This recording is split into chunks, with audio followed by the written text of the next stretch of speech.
No.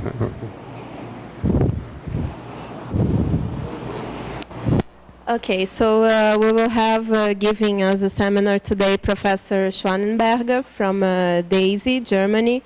So Professor Schwanenberger got his PhD in theory at the University of Heidelberg, and then he worked at D0, especially with the top quark, where he participated actively in the analysis for the discovery of the single top quark in 2009, while being the convener of the top group at the experiment then.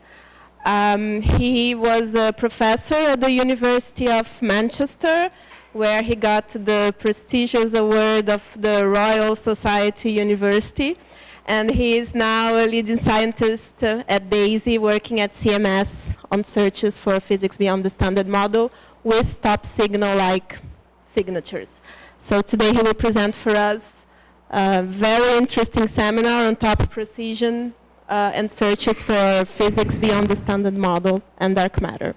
Thank you. We're glad to have you here. Okay, thanks so much for a nice invitation. I hope it will be interesting, so I can't promise, but I'll try my best. And it's a complete pleasure for me to be here, so to be invited by you, complete pleasure, and I think I will show you things that I experienced here as well during the seminar talk. So I will speak about top precision, high precision measurements of the top quark, and also okay, sorry, and also how this high precision measurements can be used to search for new physics, and as an example I will emphasize searches for dark matter.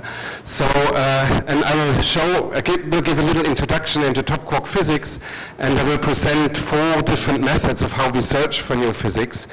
And okay, this is a nice picture of Rio de Janeiro. So if you ask me what I'm excited about in particle physics, actually I think it's really thrilling that we try to answer a question that mankind has asked since a long time before. So for example, Goethe, Faust has said, so that I may perceive what holds the world together in its inmost folds.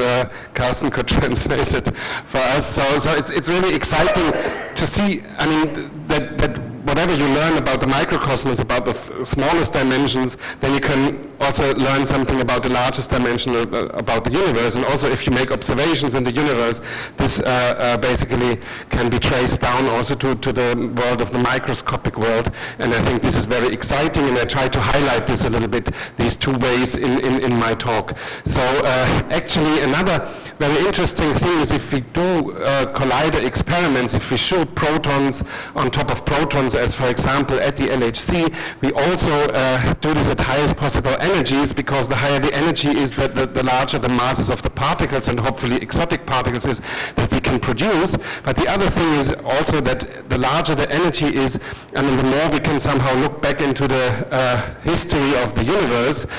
In the protons, the quarks are actually confined, but if we smash them with high energies, these quarks here, if we smash them on other protons to each other, we can somehow simulate the phase in the universe where these quarks were free particles and were scattering, but now we scatter them inside the protons and simulate the situation just after the Big Bang, but under laboratory conditions, and can measure it and can find out what kinds of interactions have been taken place between those quarks.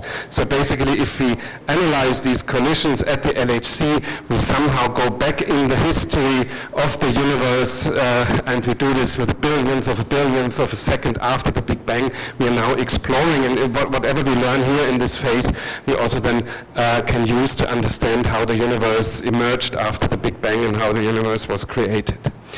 One of the most exciting particles, I think, that we know from these collider experiments is the top quark. It was always predicted as the isospin partner of the bottom quark by the standard model of particle physics, and it took a long time before it was discovered at the Tevatron in 1995, because it has a very high mass. And its mass, it's just like the mass of a gold nucleus with 79 protons and 118 neutrons. So a gold atom is really a bunch of many many particles, and this top quark, what we think is a point-like particle without a substructure, has the same weight. So this is, of course, a very strange property for the top quark. It has other very interesting features, like a large coupling to the Higgs boson, which brings up the question whether the top quark itself might play an important role in electroweak symmetry breaking, and we will come to this, it has a very short lifetime, so it will decay before it fragments into hadrons. So here we have really the opportunity to observe a naked quark without that these measurements are diluted by soft effects. And all of this makes the particle, the top quark, really, I think, is an interesting particle, and it is a strange particle, and probably it is really a good candidate to use it to search for new physics. And at the LHC there's a huge analysis program now going on to find out whether the top quark is as predicted by the standard model or whether it's connected to some new physics. So this is a picture of the Tevatron proton-antiproton collider. This was the largest matter-antimatter collider that has ever been built, with a center of mass energy at 2 TeV, where I got to know Helena and Carsten. And the CDF and D0 experiments analyzed proton-antiproton scattering. And actually in 1995 the top quark was discovered with just a handful of events. Yeah, 7 candidates at D0, 19 at CDF. Here's the invariant mass distribution. So it was really funny to see with this handful of events you were able to announce the discovery of the top quarks. At the end of the Tevatron running we had thousands of events, but now this has drastically changed at the LHC, which is really a top quark factory. So now this invariant mass distribution looks like this. We have millions of events that we can analyze, and with these millions of events, this is really like a game of particles. It's really like an explosion of tops, and we can use it to make high precision measurements, like for example high precision measurements of the top quark mass, and I will come back to this. And this is what I want to emphasize in this talk. With these high precision measurements we can also perform very sensitive searches for new physics. So now we are at the LHC proton-proton collider. We had runs at 7 and 8 TeV recorded with the Atlas and CMS experiment. Of course, you know it, close to Lake Geneva and the Mont Blanc. And since 2015, we have now reached a new step of energy at this collider. We have 13 TeV of energy, and of course, this is very exciting to do physics at this new energy frontier. Now, top quarks are actually produced in pairs, mainly at the LHC via gluon-gluon fusion, but also some contributions from QQ-bar are available. Top quarks in general will decay in 100% of the cases into a W boson and a P quark, and then we can classify the final states according how to this W boson decays. It can decay either in a neutrino and a charged lepton, leptonically or hadronically, into 2 jets. So if both W bosons from top and anti-top quark decay leptonically, we call it the dilepton final state. If one of the W boson decays leptonically and the other one hadronically, we call it the lepton plus jets final states. And if both W bosons decay hadronically, we call it the all-hadronic channel. And actually the taus are usually treated separately. So how does the signature look like that we're looking for at the LHC? So we look for TT bar pair production. They decay into W boson and a P quark. And let's have a look at the leptonic decays of the W boson of both W bosons. So what we would expect from this is a high PT charged lepton, negatively charged and positively charged. Here's an event candidate in the CMS detector, and this is a good candidate. Here we have a high PT electron and a high PT muon. Now we expect 2 jets. Here you see 2 jets in the detector, and they should have B flavor in principle. And the neutrinos from the leptonic W decay, they escape the detector undetected, so we expect some missing transverse energy. And you see here there's some particle flow missing into that direction, and this comes from missing transverse energy. This comes from the neutrinos. And if you have questions, just interrupt me. That's perfectly fine, yeah? That would be nice. Okay, now if we select exactly such events with 2 high PT leptons and 2 B jets, then we can basically plot any distribution. Here, for example, is the invariant mass distribution formed by the top and the anti-top quark. And you see all that red stuff. This is TT bar signal. The pink stuff is TT bar pair production, where other channels, lepton plus jets channels, play a role. And this blue one, this is the background given by, for example, the production of a Z boson, which decays into 2 leptons. Then you can have additional gluon-radiated splitting into BB bar, so you have also, besides the 2 leptons, 2 jets, and if you have some misreconstructed missing transverse energy, that could fake you the neutrino. So this is one source of the backgrounds. But you see, it's a very, very clean selection. We have lots of DT bar lepton candidates, and then you can use, for example, this variable to search for new physics, to search for bump into it, or you can also just use this selection to measure the cross-section. And the cross-section has been measured. It's more or less a counting experiment, and here are the results as a function of the center of mass energy at 2 TeV. These are the Tevatron results. Here at 7 and at 8 TeV, we have the results from the LHC, and this was the status in May 2015, and these bands are the theoretical predictions. So of course, before the run 2 LHC started, we were really eager to put out a point there at 13 TeV and to boldly go where no man has gone before, so to really explore a new energy frontier. And of course, since this is a new energy frontier, new physics could have shown up actually as a first sign in the TT bar cross-section. So this I would call somehow the search method 1. If you build a new collider, then of course you are at a higher energy and you can produce heavier exotic particles. And one heavy particle I found when I spent my weekend at Lagrange, we saw a whale. It's a very heavy whale. It's not a blue whale, but at least it's a very exotic animal, I think. And let's hope we can produce with a higher collider also new exotic and heavy particles. But this is the outcome of the measurement in November 2015. No indication for any deviation to the theory predictions, and this is the status from May this year. So with a high precision of 3.7%, we can now measure these cross-sections, and we find a good agreement with the standard model prediction. So far, no sign for any heavy particles in TT bar pair production was seen. So now let me come to the second method, how we search for new physics. If you have a new collider, of course you can produce processes that you couldn't see before, so somehow you can search for rare processes. And if you haven't looked at such a rare process yet, you don't know what you might find. You might know physics. So it's like this beach at the Lagrange, which is basically, if you find such a beach for the first time, and there are many hidden beaches at this nice island, then probably you don't know what you find. Maybe you find some aliens, however, I didn't. So these are just a few humans which were running around. So, but let's hope we find some aliens or exotic particles in physics with rare processes.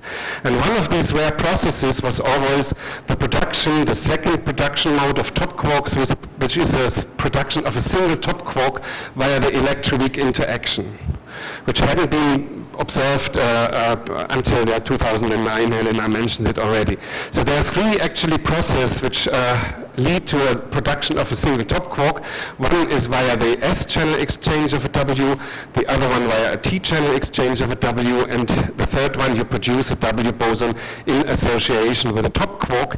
And it's a very interesting measurement because you can directly measure the CKN matrix element VTB, the coupling between the top quark, the B quark, and the W boson. And you can do that without making any assumptions on the numbers of generations or quark families and the unitarity of the CKN matrix. It just directly measure it, and since you haven't measured this coupling before, there could be some new physics that is spitting into this coupling, and you might find some anomalous contributions to this coupling.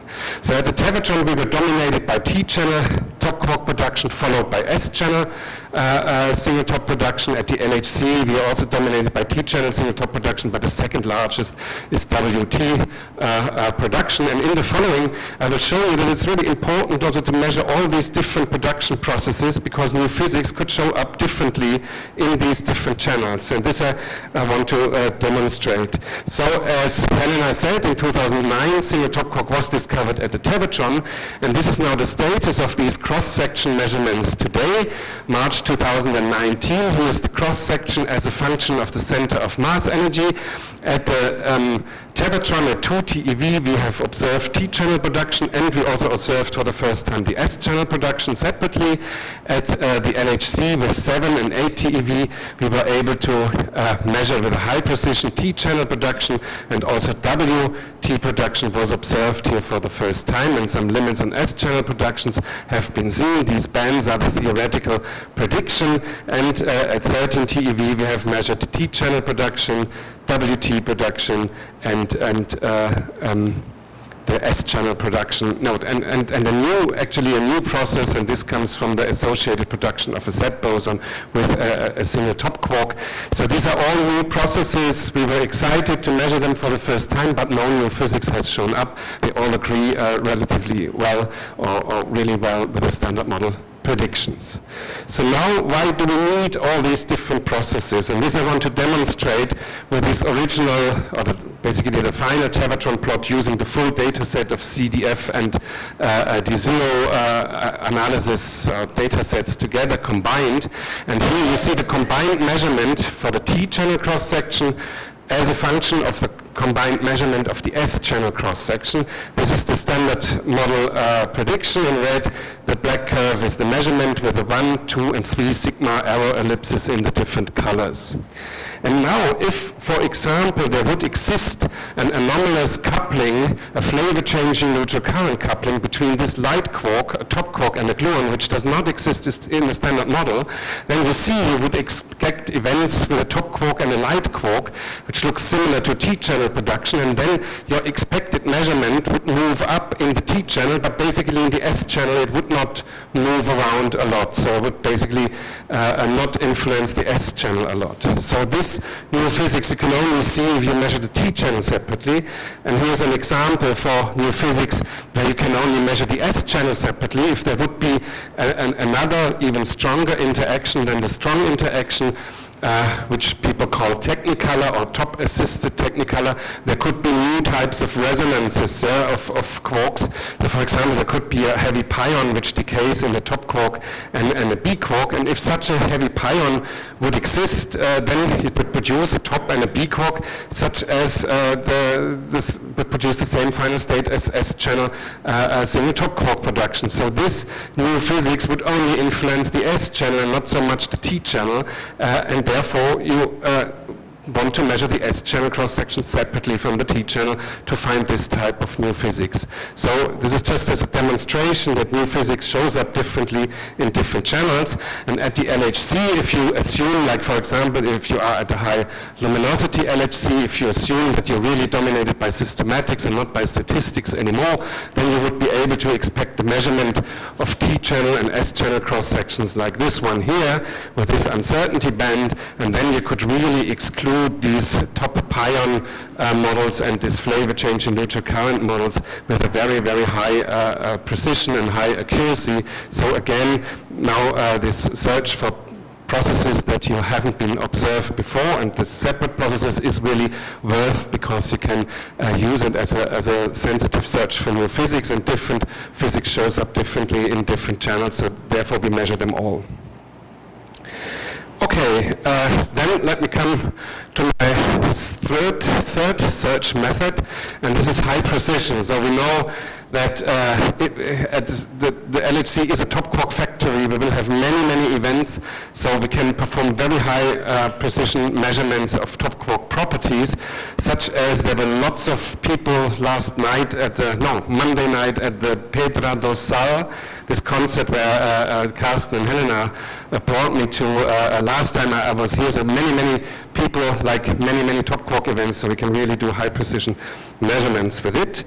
And this is such high precision measurements are really important searches for new physics, and this I want to show in the following, because also that due to high precision measurements, we have access to particles which are even heavier than the center of mass energy at the LHC, and this I will outline in the following. Now, if if you measure, for example, the top quark mass, this is a good example. It is just a free parameter in the standard model. However, it is connected with the W mass, the Z boson mass, and the Higgs boson mass via such loop diagrams. So if you measure the top mass and the W mass and you know the Higgs mass, you can check the self-consistency of the standard model. And if you see any deviation, this is a hint for new physics, because any heavy particle could somehow show up in one of those loops, which could be heavier than the center of mass energy of the LHC. So you haven't observed it directly, but you would observe it in the self-consistency check of the standard model. So now let me quickly explain how we do these top mass measurements. In the end, it always comes down to some kind of a template method. So you always use a variable that is strongly correlated with the top quark mass. So for instance, the reconstructed top quark mass using the decay products from the top quark you could produce. And then you do simulations for different hypotheses of the top quark mass. And this is shown here, this invariant reconstructed top mass distribution for 145, 165, 185, and 205 GeV. And then you compare your measured distribution to those different hypotheses and to which it fits best. This is the outcome of your measurement. So this is the measurement of CDF at that time. Let me put the stick there where the peak was at the data, and now if I switch forth and back, I see already, but just looking at the peak, that the mass of the top quark has to be between 165 and 185 GeV. And of course, you do then a more elaborate statistical analysis. You do a proper log likelihood fit where you really compare both the measured distribution with these different templates for different top mass hypotheses. And then if you plot the negative log likelihood square as a function of the top mass at the minimum, this is then your top mass measurement. Yeah. So this is in principle how you do it. However, there is one large source of uncertainty which has to be taken into account and which is really important in these top measurements, and this is the so-called jet energy scale, which is the way how to translate a jet as you measure it in the detector to a parton that you want to measure, because if you want to measure the mass of this top quark, you need the final state products for that, and this means you want to measure these partons which come from the top quark decay. And to translate the jets as you measure them in the detector into partons is non-trivial. And this is not only a problem of measurement in the detector, it's also a physics problem, yeah? Because you have to define which, the parton will decay into a spray of hadrons, and then you have to define which of those hadrons belongs to the original parton and which not. So there could be some hadrons which just are not reconstructed as coming from the parton, which would be a misreconstruction, but there could also be in this underlying event of minimum bias, what's going on, all the soft stuff. There could be particles that fly into the same direction than the original parton and are basically accounted for as coming from the parton, although they don't. Yeah? So these are all types of mismeasurements and lead to some uncertainties that have to be taken into account. And then, of course, these particles are measured in the calorimeters with only a finite resolution, and this gives an additional uncertainty. And all of that is the major uncertainty in these top mass measurements. What helps with it that you have some constraints. So for example, in this lepton plus jets event, so this W decaying leptonically, the other one hadronically, you know that these two jets come from a W decay. So the invariant mass of these two jets has to be equal to the W mass, which we know very well, and that gives you an additional calibration of this jet energy, and that can be used for the measurement. So how we do this measurement is now we do not only this likelihood fit to the reconstructed top quark mass, but we do it simultaneously also to this jet energy scale, and we do it two-dimensionally.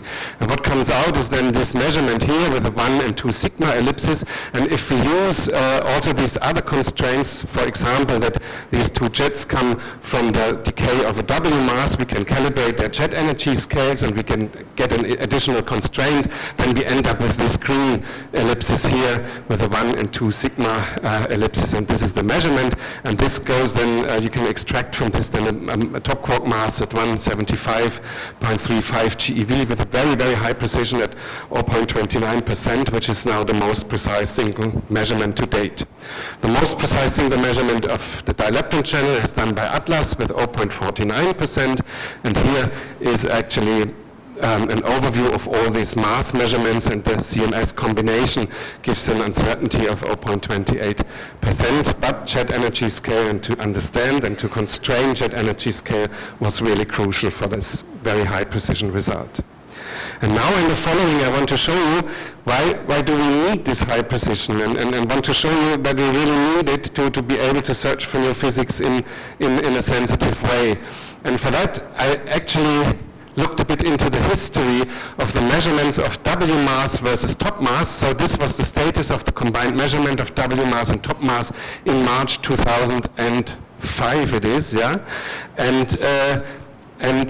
And now I want to use this plot to check the self-consistency of the standard model. So at that time, the Higgs boson was not discovered. So depending on the Higgs mass between 114 and 1000 GeV, the result of the standard model was given by this green band.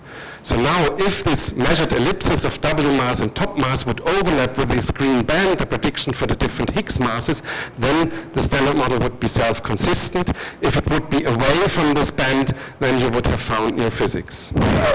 So let's show how this evolved. March 2005, July 2005, this ellipsis now is shrinking more and more.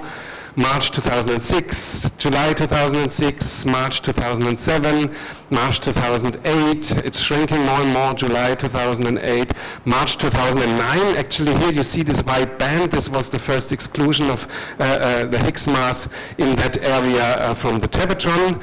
Then let's focus now into the plot, because it became so precise that we had to shrink the axis. Getting even more precise, in December 2011, here in yellow was the first exclusion of Higgs masses by the LHC, March 2012, and finally in July 2012 the Higgs boson was found at a mass of 125 GeV, which is shown here by this thin band, and indeed when the Higgs boson was discovered, this ellipsis was overlapping with the band, so the standard model was actually self-consistent. And now, in the future, people assume that we can measure the W mass of the order 6 MeV uncertainty, and now it really tells you that it really matters to have this precision, because if this would be possible to measure the W mass with that high precision, it would be perfectly fine that our measured ellipsis jumps up here. It's completely, this is just the one sigma ellipsis, would be completely consistent with the previous measurement if it would end up here, but then it would be really far away from the standard model prediction, and you would conclude that the standard model is broken. But it could also, of course, move down here, and then it's right within the standard model prediction, and the standard model is okay. So this is why it matters, and in this case the measurement of the W mass matters even a bit more, is more critical than the mass of the top quark. And the W mass was measured, so this is the result today with an uncertainty of 19 MeV, and you see the ellipsis went a bit down, so it's now completely in agreement with the standard model prediction, so no hint for new physics. But this was just to show you, maybe because of so much work I show you this comic again. It's like a film, the shrinking ellipsis more and more and more and more, and in the end, okay, everything is self-consistent. Okay, and this again matters for the universe, because okay, now you can check the fate of the universe if you measure, for example, the top quark mass and the Higgs mass, and this is what I said at the beginning. Now a measurement in the microcosm of particle physics gives really an impact on if we look at the largest dimensions of the universe. So our measurement of top mass and Higgs mass lies right within this meta-stable phase of the universe. Here it would become unstable, here it's stable, so I think it's the universe will live long enough so that we don't have to worry about it. So thank God the measurements came out so that we have a stable universe. Yeah. Okay, and now let me show you just another example of such a high precision measurement of a top quark property, and we're going to use this as well to search for new physics. And this one is the measurement of the top quark spin. We know that the spin of the top quarks are predicted to be 1/2. However, in TT-bar pair production via the strong interactions, the top quarks are not polarized, so you can't measure the spin directly. But what you can measure is the correlation of the spin of the top quark with the correlation of the spin of the anti-top quark. And we can do that because the top quark lives short enough so that it decays before there could be additional gluons, for example, radiated, which would lead to a flip of the spin, and then it's not correlated to the original, to the other TT bar, to the other anti-top quark anymore. Yeah? Or if it would hadronize, then this correlation of the spins would be gone. So it's only possible because it lives short enough so that it decays immediately, and this correlation is basically preserved. And this correlation of the spins can be inferred from the decay products then of the top quark. In particular, these charged leptons contain that information. So if you measure TT bar spin correlation with a high precision, you really test whether the outcome is consistent with the standard model prediction for a spin 1/2 particle or not. And this is a high precision measurement, but it's also a powerful search for physics beyond the standard model. Yeah, this is again the standard model graph. If a spin 1 gluon goes into a TT bar pair, then of course you would expect that most of the times at the threshold that the spin of the top and the anti-top would be aligned, so that 2 times 1/2 you get spin 1. However, if you would have a heavy Higgs boson, a scalar particle, or any heavy scalar particle or dark matter particle with spin 0, then you would expect that the spins of the TT bar are basically most of the time anti-aligned. It's a bit more complicated in general, but if there would be a new particle like this one, the correlation between the spin of the top and the spin of the anti-top would be different. So if you measure the TT bar spin correlation, you could find such new physics. Or, and this is another example that I will discuss, if there would be an anomalous couplings, like in effective field theory couplings, then also the spin correlation between the top and the anti-top quark could be different from the expectation in the standard model, and we also search for such anomalous couplings. Now, how do we do this? Basically, I said it already, we look into the charged leptons, and these charged leptons have basically 100% of the analysis power of the original polarization of the top and the anti-top quark pair. Then we define a spin analyzing basis and basically measure the angular distributions of those charged leptons towards the spin analyzing basis, and all the spin information is basically contained in those charged leptons, which is a good thing. Now, how do we do this? We found that at the LHC there's a particular easy variable to measure, which is just, the azimuthal angle between the direction of the lepton and the anti-lepton in the lab frame, so just in the laboratory frame, and this contains a lot of information about the spin correlation, and this observable is now shown here, the full distribution with data compared to the Powhack TT bar Monte Carlo prediction, and you see already, there's a slight change in shape probably, but this is of course still covered by the uncertainties. However, this changes dramatically if we do unfolding of the variables, and if we plot now the normalized variables, so we divide by the total cross-section, so you get rid of additional uncertainties like luminosity uncertainties, so we look into the shape of this distribution, and then you see the following picture. This is your data here, and in red is this Powhack Monte Carlo, a next to leading order calculation of TT bar pair production, and if you look here into the ratio data over theory, you really see that this deviates from the standard model. However, we checked also other Monte Carlos like AMC at NLO, which is also next to leading order calculation, and this is the pink one, which is closer to the data. Yeah, the data lives here at the ratio 1 with the uncertainty bands. The gray one is statistics, and the gray plus brown one is statistics with systematic uncertainty. And you see this prediction is a bit outside, but not much. It's even better for the next to leading order, a full next to leading order calculation given by the blue curve. And so you see there is some tension and there is some deviation in this variable. However, you also see that there clearly is some spin correlation. For example, this green curve here, this is the case if there would be no spin correlation at all. It's a theoretical calculation. So then this distribution would look much, much steeper, but it doesn't. So really the data shows that clearly there is some spin correlation in the standard model, but there's some tension, or there's some spin correlation in the data, but there's some tension towards the standard model. And this is also what Atlas has seen. So these are the Atlas results of the same azimuthal angle between the two charged leptons. This is the measurement. Here is the Powhack Monte Carlo, which deviates slightly, and they also used MCFN, which basically gives the same results as this Powhack Monte Carlo, and so they claimed to see a 3.2 sigma excess between the measurement and this Power-Hack Monte Carlo. And if we get rid of the theoretical uncertainties, which you probably shouldn't do, they call it 3.8 sigma deviation. And this was highly discussed recently at the conferences. So what can you do to find out if there's really a problem or not? You can also look into different analysis or different spin analyzer observables and measure different angular correlations.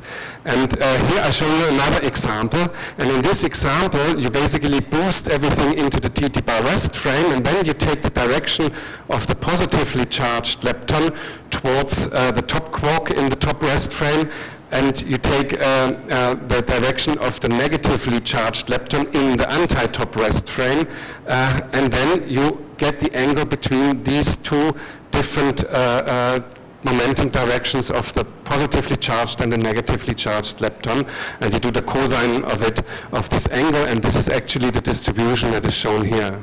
And it's actually a very, very powerful distribution, because you see here the green dotted curve again shows you if there would be no spin correlation, then this distribution would be completely flat. Yeah? But in the standard model and also in the data, you see there's a clear slope. So we see clearly TT-bar, non-vanishing TT-bar spin correlation.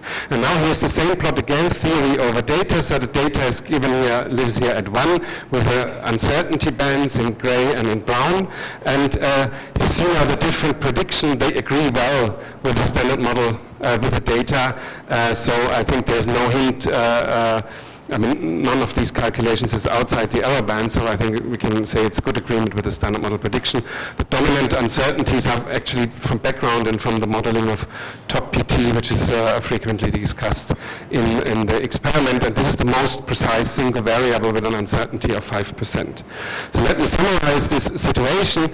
Actually, what we did is a more systematic analysis. We actually looked into the full TT-bar spin correlation matrix, which is a 3x3 matrix, because you have the 3 vector of the spin of the top quark, the 3 vector of the spin of the anti-top quark, and then you can analyze the full matrix systematically. It's a bit too complicated for the seminar here, but and these are correlations of this matrix that have been studied. So these are just other variables that are sensitive on spin correlation. This one is a coefficient that comes from this measurement of this helicity angle, which I've just shown you. And this is the asymmetry that comes from the measurement of delta phi, which I've shown you. And this is another variable in the lab frame of cosine phi and asymmetry. And you see here the data points in black. In blue is the next to leading order analytical calculation, and the Power-Hack Monte Carlo in green, and in pink this is this AMC at NLO. And you see clearly that for all other variables, all the different predictions agree well within the precision with the data. The only difference you see if you look into the asymmetry that you inferred from the delta phi distribution measurement, so let's focus into it. This discrepancy between data and the Power-Hack Monte Carlo is in our case something like 2 sigma. If we get rid of the theory uncertainties, which we shouldn't do, we get 2.5 sigma. So we also see some difference here, like Atlas does, but all the other predictions, AMC at NLO is close to the data. The next to leading order calculation completely overlaps with the data. And of course we were excited to get a next to leading order calculation here in red. And this is also very close to the data, so that we can conclude that for all of these variables, there is no problem except for this one Monte Carlo, the Power-Hack Monte Carlo, and obviously also the MCFM that we haven't analyzed at CDF. There we find a problem. Yeah? So it's interesting to follow it up, but I think it's a nice example for that how a high precision measurement can really look for physics beyond the standard model. And this I want to show now here in the following, how this can be done. Now let's come to this example. If there would be, I mean, of course, all these deviations could come from any type of new physics. So what you do is an effective field theory approach where you systematically add anomalous couplings basically to the standard model, and then you can analyze them all. And one example of such an anomalous couplings that does not exist in the standard model but can be put as an additional operator into the standard model Lagrangian is this one here, a chromomagnetic dipole moment between, which shows up in the vertex between the gluon and the top and the anti-top. And such a chromomagnetic dipole moment could be explained by a following process. If the gluon would decay into a BB bar, and you would exchange here a heavy charged Higgs boson, you could produce here a TT bar. Yeah? And then even if you don't have enough center of mass energy to really produce directly this charged Higgs boson, you can still, if you measure this coupling with a high precision, you can still see some deviations which come from a Higgs mass, from a charged Higgs boson with a very high mass. Yeah? You can still see some deviation, although you don't have enough center of mass energy to produce this particle directly. Yeah? That would be an explanation for exactly such an anomalous coupling. So we searched for this anomalous chromomagnetic dipole moment coupling, and we used all these spin density observables, which I've shown you only some of it, but there are even more.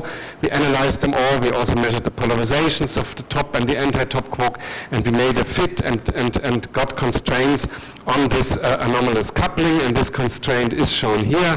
This is basically the measurement of this coupling, with the green is the 1 sigma error band, and green plus yellow is the 2 sigma error band, and you see it agrees well with 0. So in the standard model this coupling is just 0 because it doesn't exist in the standard model Lagrangian, so there's no hint for new physics for such a new anomalous couplings. But this way, with these high precision measurements of the TT bar spin correlations, we get the strongest direct constraint today. Okay, so no more spin correlations, then let's come, okay, we didn't find through spin correlations any new physics, but there's some tensions, and it will be interesting to follow up on this. Let's come to the last search method, and this is of course direct searches. So in direct searches you just look into different distributions and you look in these distributions if somewhere you find a difference to the standard model prediction, and then you will have probably discovered something, like when I sadly had to leave the island in Lagrange and I looked into these waves of the boat, and out of a sudden I saw this little rainbow. So let's hope we also find some little rainbow in the data, basically some kind of exotic physics. So in the following I will not show dark matter searches, but I will concentrate on dark matter searches, because dark matter is really one of the most interesting and thrilling questions at the moment at science, because we have no idea what it is, but we know that 85% of the matter is actually dark matter, the rest is standard model matter.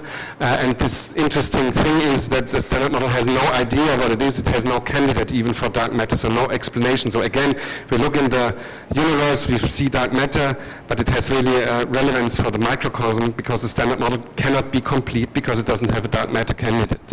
So how do we know that there is dark matter at all? I mean, it's called dark matter because it's very heavy. That means that according to Einstein's general relativity theory, light will not travel straight anymore. If there's somewhere lots of dark matter, then you will see that there will be some curvature of space, and the light will not be, will basically be curved, and this can be actually observed. And it's dark because we haven't found a candidate for dark matter already, so somehow it doesn't couple to normal material, to normal matter, or it couples only weakly to it, so we haven't just caught any dark matter particle in the detector. Yeah, this is why it's called dark matter. So this curvature of space leads actually to effect, and there's a little comic on it, which we call gravitational lensing. So since there is this curvature of space, then of course light, if there's a dark matter a source or whatever, then you get some kind of these refractive refraction effects. Yeah? And this can actually also be seen, which I think is very nice, a picture of the Hubble Space Telescope, which shows two galaxies. So one is an orange galaxy, an orange point, and the other one is a galaxy behind the orange one, which is a blue point. And this gravitational lensing effect is so strong that you see, as a blue point, you just see a blue ring. This is the refraction is so strong. And now, of course, from how light this galaxy is, yeah, from the luminication, I think, yeah, of this galaxy, you can find out how heavy it is, and you will find that this mass of this orange galaxy is by far not enough to explain this crazy gravitational lensing effect that this ring is going to be produced. So you need lots of dark matter so to get this ring. So and from such photos you can then basically extract how much dark matter is in the universe. So another hint for dark matter, just mentioned, we live in a spiral galaxy, the Milky Way, and if there would be no dark matter, we would expect that the sun systems closer to the center move faster than in the outskirts, because the attracting gravitational force in the outskirts is of course lower. But what we observe is that actually the sun systems in the outskirts are almost as fast as close to the center, and this can only be explained by the additional force through dark matter, which keeps those sun systems at the outskirts on track. So what would happen if out of a sudden all the dark matter would be gone? Then drastic things would happen to our nice spiral galaxy. These sun systems would travel much too fast, and like if you are on a carousel, what is it in English? Okay. If you're too fast, you get thrown out, and basically the galaxy will just explode, because then the force that keeps them on track would be missing. And so it's really important that we have this dark matter, otherwise it would be bad for us, we wouldn't be here. So it really matters. Yeah? Don't try this at home. Okay, so now how do we search for dark matter at colliders, at the LHC colliders, for example? And of course there are many different dark matter searches, but since I think that the top quark is a very interesting particle, we use the top quark as a particle, as a portal basically to new physics, and therefore we concentrated on searches for dark matter with top quarks. Yeah? And of course you make many assumptions, and then you look, after you've done these assumptions, you look, do I find this in the data or do I not? But there are many other dark matter searches. I just mentioned these two here. So our assumption is that dark matter is a massive particle, of course, so otherwise it couldn't explain the gravitational lensing.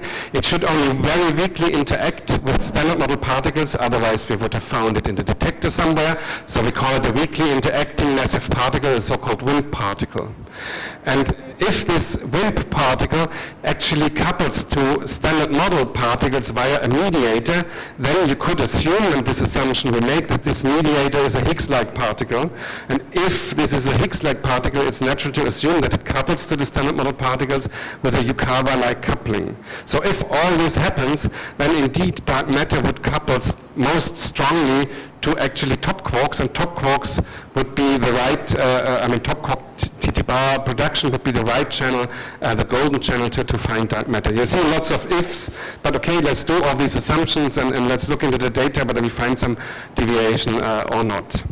So the first channel that I want to look at is that in TT-bar pair production you radiate such a Higgs-like dark matter mediator, or just a heavy Higgs boson, could be a scalar or a pseudoscalar, and then it decays into dark matter particles. But of course, since this mediator is produced or has a coupling to top quarks, it could also just decay back to the TT-bar pair, and we also do these searches. We just look for the mediator where no dark matter particles are involved. But let's concentrate first on this channel, that the mediator decays into dark matter particles. These dark matter particles, as I said, will not be caught in the detector. They leave the detector undetected and will add to the missing transverse energy that we have from the neutrinos in the top quark decays already. So you see here the distribution you want to look at for this direct search is the missing transverse momentum, and you see here that your signal is expected to peak at large values of missing transverse momentum through the dark matter particles. This is the data, and you see the data is compared to different sources from the standard model. It's all dominated by TT-bar pair production here in green. This is a logarithmic plot, a very clean sample, and you see there's actually no hint for dark matter production. There's no excess in this largest bin. So if we combine, this was for the EMU channel, if we combine it to lepton plus jets and hadronic channel, we just get some exclusion limits, and these exclusion limits are shown here now as a function of the dark matter mass and of the mass, in this case, of the pseudoscalar, of the heavy Higgs or heavy dark matter particle. And if these couplings of the mediator to the top quarks and to the dark matter particles are of the order 1, we can exclude this triangle here, so we can exclude pseudoscalar masses up to 220 GeV, but you see there's no hint for dark matter so far in this direct search. So now let's go into the other channel, and then I do a combination with a high precision measurement that I've explained before, and you see that this really helps. And this other channel is this one here. So we look for the dark matter mediator, which decays into TT bar per production, but this is quite difficult. So let me scroll all the way back to this transparency that I've shown you here. So this is exactly the same graph that I've shown you already that we look for. And this, if the TT bar is produced via a spin zero particle, of course the spin correlation will be different than in the standard model. This is what I told you before. But also the final states of these two graphs are exactly the same. Yeah, so these graphs will interfere with each other. So of course it would be natural to search for such a heavy particle if you look into the invariant TT bar mass distribution, because it could be a resonance decaying into TT bar just, and you would see a bump in the distribution, but due to this interference, it is not that easy, because you will not just get a bump in the distribution through this graph, but through the interferences you will get a peak dump, a peak dip structure. And this makes it very, very difficult. So actually what we do is we look into this distribution that I've shown you at the very beginning, the invariant TT bar mass distribution, and now we look for a peak dip structure there. Okay, you see the slight deviations, the data is above the predictions here, and probably here it's a bit below there, but of course it's a very difficult search because of the large resolutions involved. But what we can do is, of course, as I said already, since the heavy Higgs particle or this dark matter mediator is assumed to be a scalar particle, it will lead to a different TT bar spin correlation than from this spin 1 gluon decay. The spin correlations will be different in the standard model. And now we can make use of that, and we do this looking into exactly this observable, this cosine phi variable, this helicity angle variable between the two charged leptons boosted in the top and anti-top quark rest frames, which was the most precise single spin correlation variable. And so we will not only use the TT bar invariant mass distribution, but we will also use this helicity angle, and we plot now the invariant TT bar mass distribution for different bins of this spin correlation angular distribution. Yeah? These are different spins of it. And then you see, for example, if you have a pseudoscalar heavy Higgs boson or heavy dark matter mediator with 500 GeV mass, and here is plotted data over the standard model, you see here it would lead to a peak here and a dip there, and you can now search for this peak dip structure. And indeed, if you look into this ratio plot, you see there's a bit of an enhancement here at low values of the MTT bar mass distribution, and here it's a bit below. So there is some slight tension, and this is also visible in the plot, in the limit plot that I show here. So here we show the limit on the coupling between this mediator and the top quarks as a function of the mass of this pseudoscalar. So this is actually the experimental limit.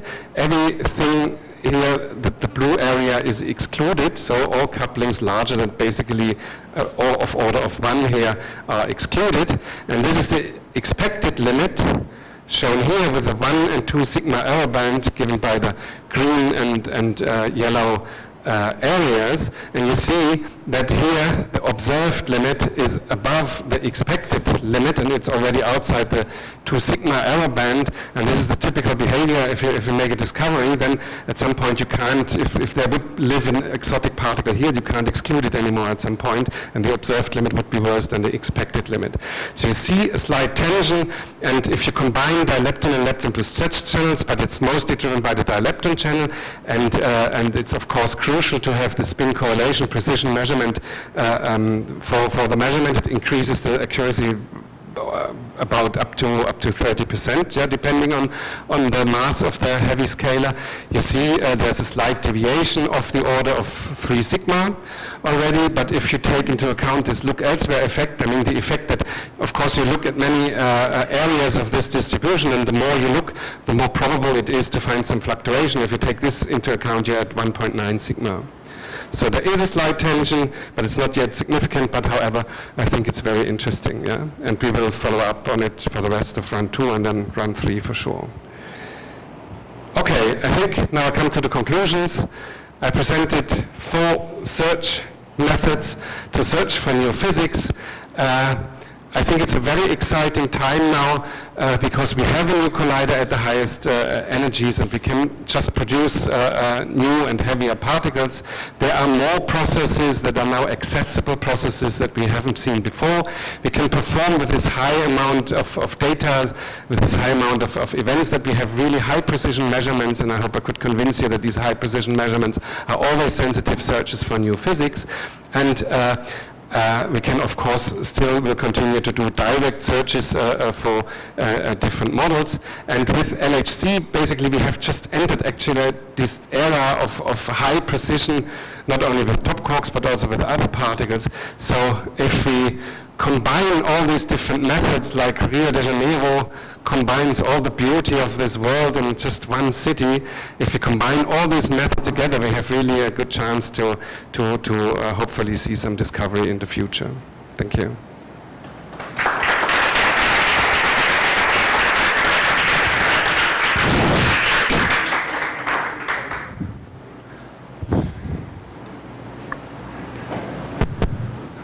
Thank you very much, Christian.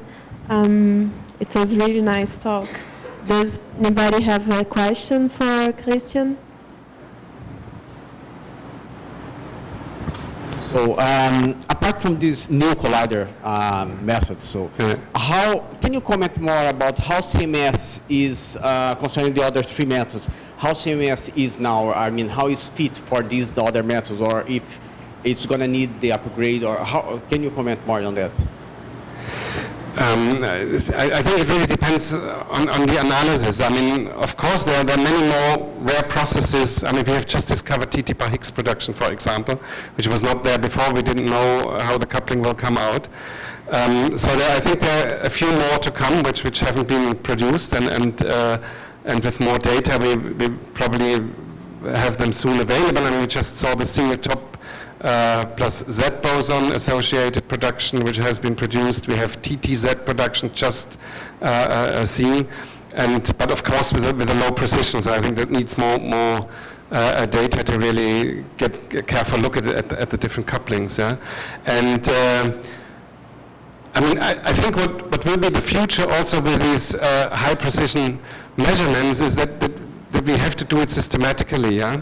And if you want to answer the question, I mean, how far are we and how precise we can go, I think the best way for the future, in particular for this high luminosity run, will probably be to use these effective field theory approaches. Yeah?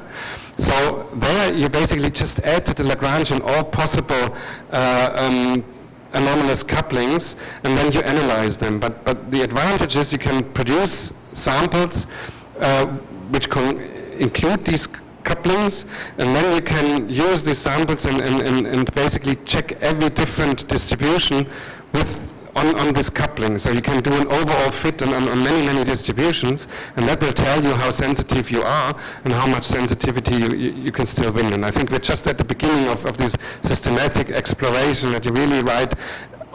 I mean, this is, okay, I don't know whether I have it, because we have this then in the paper, but I can't show it yet already because it's not in public. So we have now a list of 11 operators, and these 11 operators we check on 15 different distributions, and we really see that sometimes the polarization distribution helps, sometimes the spin variable helps, sometimes the whatever diagonal elements helps on the spin density matrix, sometimes the off diagonal elements, but we see they help all, but they help always different. So the answer to the question is always, I mean, which distribution I look at that helps for some operator, it helps, for another operator it doesn't help. If you have a CP violating operator, of course a CP odd observable will help most, yeah? But if we do this really systematically and analyze all operators, we have the best chance to find it, yeah? And then also to make a prediction, let's say, for how much will we gain still if we stop at run 2 compared to have all the data at run 3. Yeah? So no, I don't want to stop at run 2, but you can compare, for example, the sensitivity of run 2 and run 3, and then exactly say for this operator, for this type of new physics, we're gonna win that much in sensitivity. Yeah. So I think that's the big future, yeah? And there's also a huge top LHC working groups for this effective field theory approaches. So they do this in also electroweak physics and all type of physics. Yeah? Higgs. Okay. So when you showed the first variable for the spin correlation, yeah. So it looked like you're basically not sensitive, or you're not. Was it this one? That one, yeah. Yeah. So it looked like you're not limited by statistics or systematics, but basically by your Monte Carlo, right? So Max-Tolini or other values. On luminosity uncertainties, yeah? This is total number of events. Okay. Yeah. But then you showed the other variables, and it basically, that was not the case anymore. But if you go now back to your effective field theory couplings, so what role does the Monte Carlo calculations play there? Because now you come from the other side, and you need precise. I mean, you're somehow limited now, again by theoretical predictions, right? Mm-hmm. Yeah, this is basically from the Monte Carlo side. You also vary then the scale uncertainties and so on. It's using MATGRAPH. Of course, you can't. Okay, in principle, to be really sure, you should use different Monte Carlo generators and check them, which hasn't been done. But there have been applied the theoretical uncertainties big enough so that we think that everything is covered. So, for example, this effect. I mean, one of the large effects. And the uncertainty is this top PT modeling, yeah? Because if you change the top PT modeling, the spin correlation variables will really change. And the most drastic effect is on this delta phi distribution, yeah? Because if you change top PT, then that means, and you do the angle just between those two leptons, that changes a lot, yeah? And in Atlas, I think always they use the difference between Pythia and Herwig, or between Pauhek plus Pythia and Herwig to account for this, and we have really a reweighting method where we reweight the PT, and where we think that this basically includes the largest theoretical uncertainties in addition to the scale uncertainties, and this is of course also applied to these Monte Carlo generators that contain the anomalous couplings. But of course, and this is, of course, the nice thing, what you want to have in the end. I mean, this is why this unfolding is so important, because you can directly put over it the theoretical calculations at next to leading order, and this is a nice thing, and probably this is also the way to go to use really the theoretical calculations. This plot, basically, when I see this plot, I wouldn't worry about Monte Carlo anymore. There's still room for systematics and statistics. Yeah. Yeah. Yeah, this was a bit weird that Atlas just showed this one distribution, this one excess, and they didn't look into the other distributions, because, I mean, I was in Atlas at run 1, and then we analyzed all these other distributions already, and we always knew that the other distributions are okay, and just delta phi has this problem. And of course, delta phi is also a bit prone to theoretical uncertainties, yeah, because it's in the lab frame. So you can imagine if the anti-top quark pair is a bit more boosted or less boosted, this depends sometimes of these resummation effects. It could be soft effects that boosted a bit more and boosted a bit less, and then delta phi always changes. But if you reconstruct the top and the T-bar rest frame, and then you measure the angle, then this is not so much prone to these types of uncertainties. But it's of course interesting to follow up on this. And maybe there's one more comment, if I recall, about, maybe this is going too far, I don't know. I mean, there's another, and this reminded me personally a lot on this, you know, at the Tevatron they had the forward-backward asymmetry, the deviation between CDF and also T0 data and the theoretical calculations. And at that time, of course, we added more data to it, and then it was a fluctuation in the data, and the data came closer to the theoretical calculations, but it was also the other way around, that the theoretical calculation moved towards the data until this axis was basically cancelled. And one of the things they did at that time, and this is what this theoretical calculation also does, and okay, now I don't know whether I have the right plot to show this. I thought I have it, but maybe I remove. Ah, no, I have it. Where is it? This one here, yeah. So what the theoretical calculation does,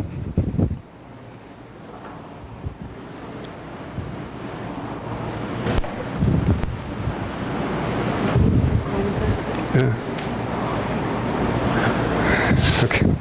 Sorry, I broke it. Ah, it is. Yeah. So what the theoretical calculation does, since this is always, you know, this is a normalized cross-section, so you have a denominator and a numerator, and these Monte Carlo generators, they do the perturbative expansion separately in the numerator, in the numerator, yeah? Numerator and denominator, sorry. And of course then you have different powers of alpha s, both in the numerator and in the denominator. But what the theoretical calculations do is they take this ratio and then they do the perturbative expansion of the ratio, so that the first term is really the leading order one and the next one is the next to leading order term, which has one order of alpha s more. Yeah? So you do really the perturbative expansion of the ratio, which is the right thing to do. And for some reason, this is not clear, and this will be tested now. We just had a meeting of the top energy working group, and they test this now if this could have an effect, and this could probably explain why this next to leading order calculation is a bit closer to the data or not, yeah? Because it's really a perturbative expansion of the ratio, and not like the Monte Carlos. The next to leading order one is also like a Monte Carlo.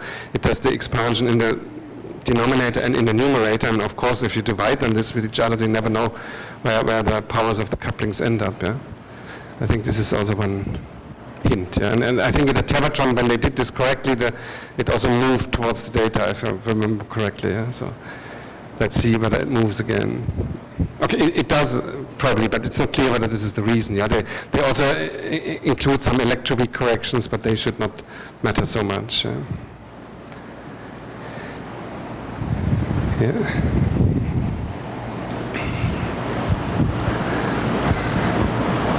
Christian, first of all, very nice seminar.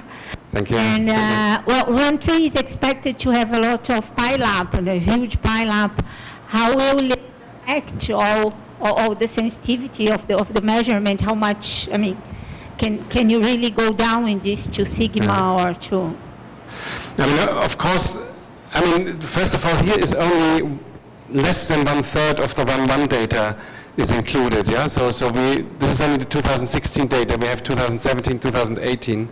I think for these variables, it will, like delta phi, will not be so much of a problem, because you will always be able to just measure 2 charged leptons. It's really a very easy measurement. But for if you have to reconstruct the top rest frame, of course, then you could be more affected to it. Yeah. That's why I asked. Yeah, and there are studies ongoing how we do this at a high luminosity LHC, but they are not public yet, and I haven't seen them. So I think this has really to be done on a case-by-case study. But I think the dilepton channel is, of course, one of the channels where you're less affected by this so far. I have to see what comes out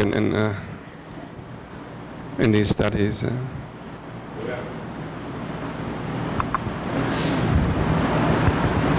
Hi, Christian. Thanks for a nice presentation. Very educational on my side.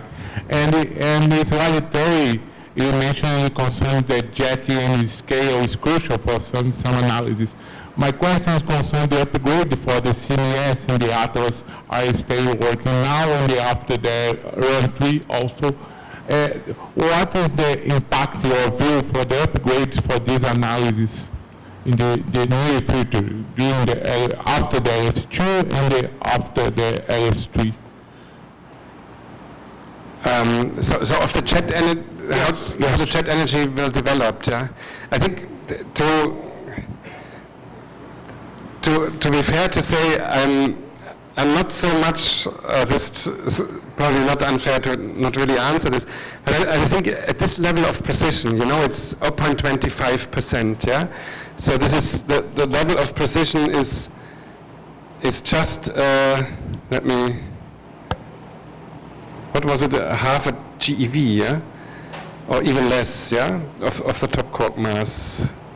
What is it now? Yeah, it's just whatever, half a GeV. I mean, I would be much more worried about how to understand what kind of a mass parameter this is actually is, what we have. So I think the whole elaborations and should not go to be even more precise and constrain jet energy scale more and more. Of course, this will be done, and to be honest, I don't know exactly how in run 3 the jet energy scale will be affected, but it will be affected a lot, of course, yeah, because you will have lots of particles going into the direction of the original partons, and this will be a mess to sort this out. So this will be really, I think, one of the larger challenges. But it's also very important to understand, because if you do this this extraction with this template method, yeah, you really depend strongly on how the mass is implemented into the Monte Carlo that you have, yeah, and we know that the mass is not independent of the scale, yeah, the mass is not something. This is the mass. It's something. How do you say? Unique. Yeah. So you really have to define, like for every other parameter, how do I look, with which scale do I look at the mass, and then I will get a different result, yeah? And the largest difference is the difference between the pole mass, which basically should be closest correlated to this mass peak, and the running mass, which is the MS bar mass, for instance, yeah? And they differ by 10 GeV if you calculate this as next to leading order. So of course there are huge discussions ongoing on what kind of mass parameter effectively is actually included in these Monte Carlo simulations, and there are different studies ongoing how to relate this Monte Carlo mass, because in the end what we extract is obviously a Monte Carlo mass, and theorists are working a lot to find ways how to translate this Monte Carlo mass in a properly defined, in quantum field theoretically defined, with a proper scale prescription that you give. How can you translate it into a proper pole mass or into a proper MS bar mass? Yeah? And I think this will be one of the most problems, and therefore we have all now these measurements. We started it at the Tevatron, actually. I mean, that you use the cross section to extract a top quark mass, because the mass measurement of the cross section, or the measurement of the cross section, only depends on the selection efficiency. So that should be not so much dependent on how the mass parameter is implemented into the Monte Carlo simulation, yeah. And Atlas even found a very nice way, so that depending on a different mass hypothesis, the cross-section extraction is actually completely flat, so you're completely independent of that factors. And if you use the cross-section to extract the mass, then you have really a properly defined pole mass that you can extract, yeah? And that you can compare to or properly relate to the proper quantum mechanically or quantum theoretically properly defined mass parameters. So I think this is the largest challenge, yeah? And there are many analyses ongoing into that direction. Yeah? But so I think theorists forgot a bit, but you know, when I mean the width of the top quark is, what is it, half a GeV or something? So when we had uncertainties of 2 GeV, they were not so much afraid. But if you really get close to the width of the top quark, then also off-shell effects and all this stuff, how the mass parameter relates to the scale prescription and to the quantum theoretically properly defined scale, they played a role, and they got a bit excited about that. Yeah. So I think this is still one of the largest challenges. I mean, all precision doesn't really help if you don't know what you've measured exactly, yeah? So, and if you can't relate it to any quantum field theoretically properly defined parameter. Yeah.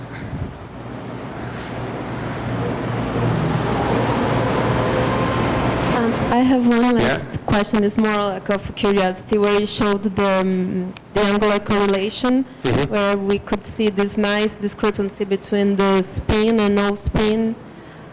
For the no spin, the next to leading order no spin, is there any model assumed there? Actually, no. What they just do is they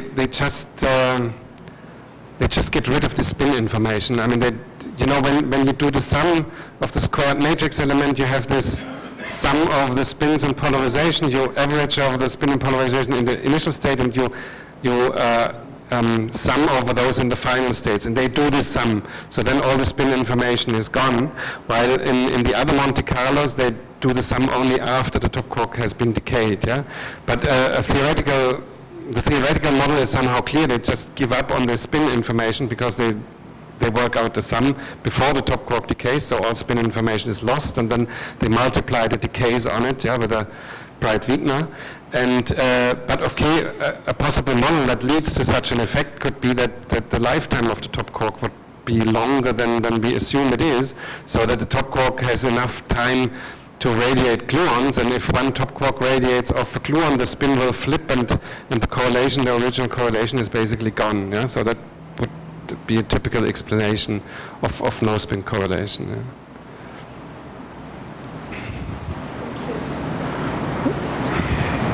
Any other questions? Okay, thank you very much, Chris. Thank you. It was a pleasure.